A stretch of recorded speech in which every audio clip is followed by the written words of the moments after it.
दोस्तों, आज इस वीडियो में मैं बात करने वाला हूँ डार्क वेब के बारे में। डार्क वेब की कुछ ऐसी वेबसाइट्स, कुछ ऐसे गेम्स और कुछ ऐसी चीज़ें जिसे सुनकर आपको लगेगा कि आपको इस जगह पर कभी नहीं जाना चाहिए। और अगर आप 18 साल से नीचे हैं या आप ऐसी चीज़ें सुनकर डर जाते हैं, तो आपको ये वीडियो नहीं देखनी चाहिए। तो मैं कुछ वेबसाइट्स से शुरू करता हूँ। एक वेबसाइट है द फाइनल वर्ड्स। उन लोगों की रिकॉर्डिंग्स जो मरने वाले थे, मरने से पहले, जैसे प्लेन क्रैश हो रहा है या कोई भी दुर्घटना हो रही है, मरने से पहले जो आखिरी कॉल इंसान अपने परिजनों को, अपने दोस्तों को करता है, वो रिकॉर्डिंग्स इस वेबसाइट पर है। कोई डार्क वेब पर ऐसी रिकॉर्डिंग्स को कलेक्ट करके क्यों डालेगा जिसमें आखिरी शब्द उन लोगों के, मरने से पहले वो जो भी चीज़ बोल रहे हैं। अगर आपको हिम्मत नहीं है उनके आखिरी वर्ड सुनने की, तो वहां पर टेक्स्ट भी लिखे हुए हैं। कोई ऐसी वेबसाइट क्यों बनाएगा और क्यों लोगों के आखिरी शब्द कोई भी सुनना चाहेगा? ये बहुत ही डिस्टर्बिंग है और मुझे नहीं पता कि ऐसी चीजें लोग क्यों सुनना चाहते हैं। अगली चीज है एक गेम, डार्क स्कैवेंजर हंट। ये एक ऐसा गेम है कि जब कोई इसे खेलने लगता है तो उसे अजीब अजीब चीज़ों को और यूनिक यूनिक चीज़ों को ढूंढना होता है। जो भी उन्हें मिलते हैं गाइडलाइंस, उनको फॉलो करना होता है और उन चीज़ों को अपनी सिटी में या दुनिया में कहीं भी ढूंढना होता है। कई लोग तो इतने ज़्यादा कमिटेड हो जाते हैं कि वो चीज़ों को ढूंढने के लिए और फ़ोन कॉल्स लेने के लिए दूसरे सिटी में भी जाते हैं। और जैसे ही ये गेम आप खेलना शुरू करते हो, आपको कॉल्स आनी शुरू हो जाती हैं। और ये कॉल्स तब तक ख़त्म नहीं होती जब तक आप इस हंट को, इस गेम को क्विट नहीं कर देते। कई बार तो ऐसा भी हुआ है कि पब्लिक फ़ोन्स पर कॉल आई है। जब वो इंसान कहीं पर घूम रहा है, वहीं पास में जो पब्लिक फ़ोन है वहाँ पर कॉल आई और जैसे ही उसने उठाया तो बच्चे की रोने की आवाज़ आ रही थी। कोई कुछ नहीं बोलता, लेकिन कॉल्स आती रहती हैं। उसके घर में या वो जहाँ भी जाता है, वहीं पास के फ़ोन पर उसके लिए कॉल्स आती हैं, जिस पर कोई इंसान कुछ नहीं बोलता। ये क्या गेम है, ये क्या चाहता है लोगों से, आज तक किसी को पता नहीं चला। लेकिन ये बहुत ही ज़्यादा डिस्टर्बिंग है कि कोई इस तरीके का भी गेम हो सकता है, या कोई ऐसे लोग भी हो सकते हैं जो पता लगा सके कि कोई भी इंसान इस वक्त कहाँ है और उसके पास वाला पे फ़ोन कौन सा है। सिकेडा 3301 ये एक गेम है, एक पजल है, इंटरनेट पजल है जो कि 2012 में शुरू हुई थी। यहाँ पर कहा गया है कि हम लोगों को ढूंढ रहे हैं, चुनिंदा लोगों को ढूंढ रहे हैं। यहाँ पर एक पजल हर साल आती है और ये कौन लोग हैं और ये क्यों ऐसे लोगों को ढूंढ रहे हैं जो इनकी पजल को सॉल्व कर सके। इस पजल को सॉल्व करने के लिए आपको computer expert, cryptography expert, numbers का बहुत ज्ञान होना चाहिए, मैथमेटिक्स बहुत स्ट्रांग होनी चाहिए। तभी आप इस पजल को सॉल्व कर सकते हैं। और मैं ऐसे किसी इंसान को नहीं जानता जिसने ये पजल सॉल्व की हो, या अगर किसी ने सॉल्व की भी होगी तो वो कौन है इसके बारे में कोई जानकारी नहीं। लोगों का ये भी मानना है कि डार्क वेब पर खुद गवर्नमेंट भी सीक्रेट एजेंट्स और इंटेलिजेंट लोगों को रिक्रूट करती है इस गेम के जरिए। या ये कोई और लोग भी हो सकते हैं जो बहुत माइंडेड लोगों को अपनी टीम में शामिल कर रहे हैं। किस चीज़ के लिए, आज तक कोई नहीं जानता। डार्क वेब पर कुछ ऐसे ट्यूटोरियल्स भी हैं जो कि लोगों को ऑपरेशन करना सिखाते हैं। सर्जरी, छोटी सर्जरीज, बड़ी सर्जरीज, हर तरह की सर्जरी के बारे में आपको जानकारी मिलेगी।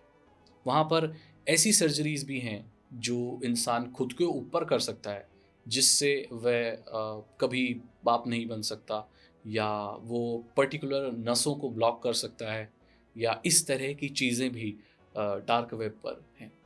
आप मानेंगे नहीं, डार्क वेब पर कैनिबलिज्म के ऊपर भी ट्यूटोरियल्स हैं। मतलब कैनिबलिज्म मतलब कोई भी पशु या इंसान अपनी ही जाति के लोगों को खाना शुरू कर दे।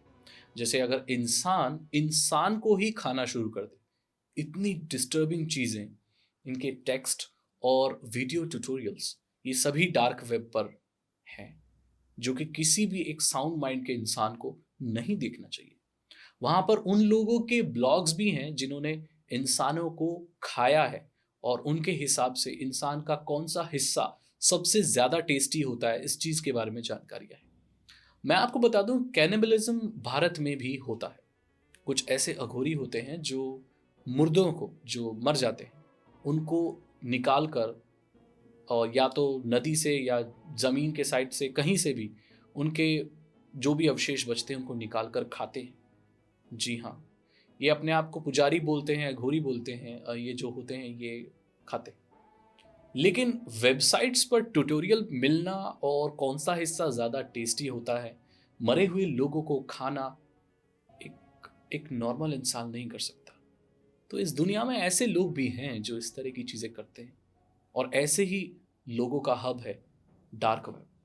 इसलिए मैं आपको मना करता हूँ कि आपको डार्क वेब विजिट नहीं करना चाहिए। तरह तरह के मेडिकल एक्सपेरिमेंट्स और ऐसे क्रिएचर्स जो असल दुनिया में होते ही नहीं, या होते भी होंगे तो उनके बारे में हमने सुना नहीं है। चुपाकाब्रा एक ऐसा ऐसा पशु है जो जो कहीं देखा नहीं गया। कौन होता है कोई नहीं जानता, कैसा होता है।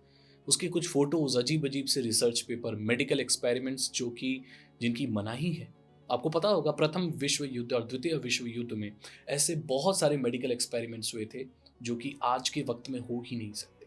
उनके रिसर्च पेपर्स, उनके रिपोर्ट्स, उनके रिजल्ट्स, जिसमें कई लोग मारे गए थे। ऐसे बहुत सारे मेडिकल एक्सपेरिमेंट्स हुए हैं पास्ट में जिसके बारे में हमें अभी जानकारी ही नहीं है। रशियन स्लीप एक्सपेरिमेंट के बारे में आपने सुना होगा, और ऐसे बहुत सारे एक्सपेरिमेंट हैं जिनके बारे में तो लोग जानते ही नहीं। उन सभी के पेपर्स, उन डॉक्टर्स की जानकारियां और जितने भी रिपोर्ट्स थी वो भी डार्क वेब पर आपको मिल सकती है। पर इसका कोई इंसान क्या करेगा? Coffin viewing. कोई इंसान कॉफिन्स को देखना क्यों चाहेगा? कोई इंसान ये देखना क्यों चाहेगा कि किसी कॉफिन के अंदर एक मरा हुआ मृत शरीर कैसे पड़ा हुआ है? आप सोचकर भी घृणित हो जाएंगे। आपको लगेगा कोई मरे हुए इंसानों के चेहरे क्यों देखना चाहेगा? हमारे यहाँ पर वैसे भी मरे हुए इंसानों के चेहरों को शुभ नहीं माना जाता है देखना। आपके परिजन हैं, आपका कोई रिश्तेदार है, जो भगवान ना करे। देखो, मृत्यु एक ऐसी चीज है जो आएगी। हम लोग सभी सभी भविष्य की लाशें हैं। हम आए हैं इस दुनिया में, हमें जाना है। लेकिन किसी के मरे हुए शरीर को देखना जो कि आपसे ताल्लुक भी नहीं रखता, ये तो एक सही बात नहीं है। तो कॉफिन को देखने के लिए भी वेबसाइट है वहां पर, जो मरे हुए लोगों के कॉफिन्स की इमेजेस, पुरानी, नई या जो भी है, उन्हें लोग देखते हैं। कोई मरे हुए लोगों को क्यों देखना चाहेगा? इसका जवाब मेरे पास भी नहीं है और बहुत सारे लोगों के पास नहीं है। ये तो वो वेबसाइट बनाने वाला और वहाँ के रजिस्टर्ड यूज़र, मैं आपको बता दूँ लाखों में रजिस्टर्ड यूज़र्स हैं उस वेबसाइट के, जो सिर्फ मरे हुए लोगों के चेहरे देखने आते हैं। पता नहीं क्यों। सैड सेटन, ये गेम बहुत पॉपुलर हुआ था आज से कुछ साल पहले। दरअसल ये कोई गेम नहीं है, ये एक वीडियो एक्सपीरियंस है जो कि डार्क वेब पर मिलता है। यहाँ पर आपको एक रास्ता दिखाया जाता है और आपको दिखाया जाता है कि आप उस रास्ते पर चल रहे हैं। चाइल्ड अब्यूज और बहुत सारी घृणित कर देने वाली चीजें वहां पर नजर आती हैं। ये गेम आपके कंप्यूटर में चलता रहता है और बैकग्राउंड में आपके कंप्यूटर में एक टेक्स्ट फाइल क्रिएट करता है, जिस टेक्स्ट फाइल की शुरुआत 666 से होती है, जो कि डीमन का यानी शैतान का नंबर होता है। ऐसा माना जाता है कि ये कुछ क्रिप्टोग्राफिक या ऐसा कोई सीक्रेट कोड आपके कंप्यूटर में डाल देता है जो आपको कुछ ऐसी जगहों पर डार्क वेब पर ले जाती है जहां पर आत्माओं के, डीमंस के और जितने भी शैतान हैं उन सब के राज होते हैं। इस गेम को बहुत सारे यूट्यूबर्स ने भी खेला है और ये यूट्यूब से ही पॉपुलर हुआ है। सैड सेटन के बारे में मैंने रिपोर्टिंग की थी आज से कुछ साल पहले। तो इस तरह के गेम भी डार्क वेब पर हैं। अगली और आखिरी चीज, डीमन हंटिंग। डार्क वेब पर ऐसे लोग भी हैं जो मानते हैं कि डीमंस होते हैं, शैतान होते हैं, भूत प्रेत आत्माएं ये सब होती हैं। वहां पर तरीके दिखाए गए हैं कि आप किसी डीमन को कैसे सम्मन कर सकते हैं। मैं एक टेक्नोलॉजी एक्सपर्ट हूं और इस चैनल पर मैं ऐसी चीज़ों को नहीं मानता और मैं इन चीज़ों के बारे में ये भी नहीं बोलता कि ये सच होती है। मेरे इस वीडियो को बनाने का उद्देश्य आपको ये बताना नहीं है कि भूत प्रेत आत्माएं होती हैं या आत्माएं हैं, नहीं। इस वीडियो को बनाने का उद्देश्य ये है कि लोग मानते हैं और डार्क वेब पर ये चीजें चलती हैं। इन चीजों के अवज में पैसों का आदान प्रदान भी होता है।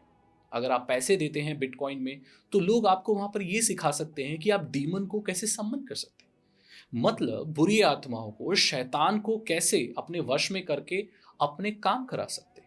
ऐसे बहुत सारे लोग हैं जो इस चीज़ को मानते हैं और इनकी वेबसाइट्स पर रजिस्टर करते हैं। मैंने आपको बताया था इल्यूमिनाटी के नाम पर कैसे ठगी हो रही है, लेकिन इस जगह पर मैं कभी गया नहीं हूँ जहाँ पर डीमन को सम्मन किया जाता है या हंट किया जाता है, तो मैं बता नहीं सकता। लेकिन बहुत सारे लोग यहाँ पर रजिस्टर्ड हैं, ऐसा सुनने में आया है, और मानते हैं और रेगुलरली अपने विचार ऐसी वेबसाइट्स पर पोस्ट करते हैं। ये मैंने आपको कुछ डार्क साइड बताई डार्क वेब की। आशा करता हूँ कि आपको ये वीडियो अच्छी लगी होगी और आपको डार्क वेब को सर्फ किए बिना भी बहुत जानकारी मिली होगी। अब आप मुझे ये बताइए कि क्या आप आगे भी ऐसी जानकारियाँ डार्क वेब के बारे में जानना चाहते हैं? आप टेक्नोलॉजी के बारे में क्या जानना चाहते हैं? कमेंट सेक्शन में ज़रूर बताइए। अगर आपको ये वीडियो अच्छी लगी तो इसे लाइक करें, अपने दोस्तों के साथ शेयर करें। एथिकल हैकिंग अगर आप सीखना चाहते हैं, अगर आप एक हैकर बनना चाहते हैं, तो आपको डिस्क्रिप्शन चेक करना चाहिए। 299 रुपए के 3 कोर्सेज हैं, उन्हें आप पढ़िए, सीखिए और आप ऐसे स्मार्ट इंसान बन सकते हैं जो इतनी क्षमता रखता है कि डीप वेब को और अच्छे से समझ पाए और इंटरनेट पर सिक्योर रह पाए। तो उनको आप ज़रूर चेक कीजिए, चैनल को सब्सक्राइब कीजिए ज़रूर और बेल आइकन को प्रेस कीजिए। मैं मिलता हूँ आपसे अगली वीडियो में। Thank you so much and good bye.